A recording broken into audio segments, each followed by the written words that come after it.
The Baal Shem Tov and his students were spending Yom Kippur in a small Polish village. And the Baal Shem Tov had sensed that there was a harsh decree up in Shemayim that was being written against the Jewish people for the coming year. And everybody in the shul was davening intensely to get rid of this decree. And in the crowd there was a small shepherd boy who didn't even know how to read Hebrew. He had no connection to prayer whatsoever. However, he so desperately wanted to daven to Hashem at that time. He wanted to connect to Hashem, he just didn't know how. And so he opened up the siddur to the first page, and he began to recite the Aleph base. And he went through each and every single letter up until the Saf. And at the end he turned to Hashem, and he said, this is what I could do to connect to you. Hashem, please take the letters that I recited and turn them into the prayers that you want to hear so that we could get rid of this decree.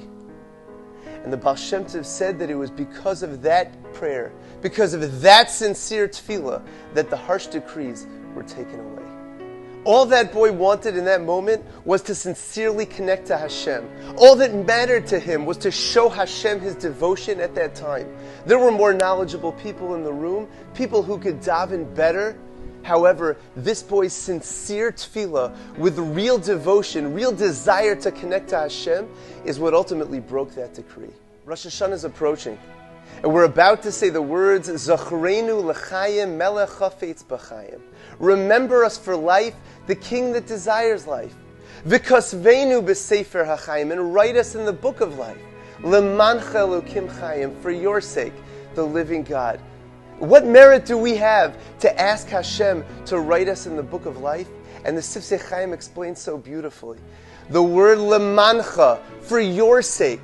We're telling Hashem on Rosh Hashanah, Hashem, I am ready to devote my life l'mancha, for your sake.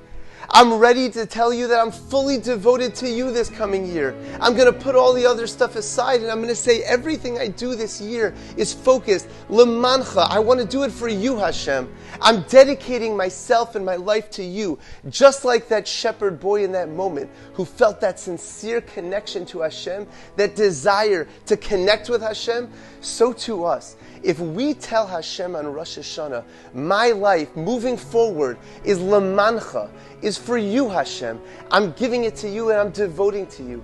Then Hashem responds back, this is a life that's worth investing in. I'm going to give life to this individual. I'm going to give a good life to this individual so that they could continue to further and to deepen their connection with me, with HaKadosh Baruch Hu. Let us take this time on Erev Rosh Hashanah to think about the areas where we feel that we could grow in our spirituality. Whether it be our Torah learning, our tefillah, our interpersonal relationships with others. And let's pick something right now and tell Hashem, l'mancha, I'm doing this for you, for your sake, in order to be able to grow, in order to be able to connect with you this year on a deeper level. And then we can be confident that Hashem will give us back a chayim tovim, a good life, so that we can connect with Hashem on a deeper level. I want to wish everybody and your families a kesiva v'chasima tova, a beautiful year, a year of health, a year of parnasa, and a year of growth and accomplishment in our spirituality. Have a beautiful Yom Tov.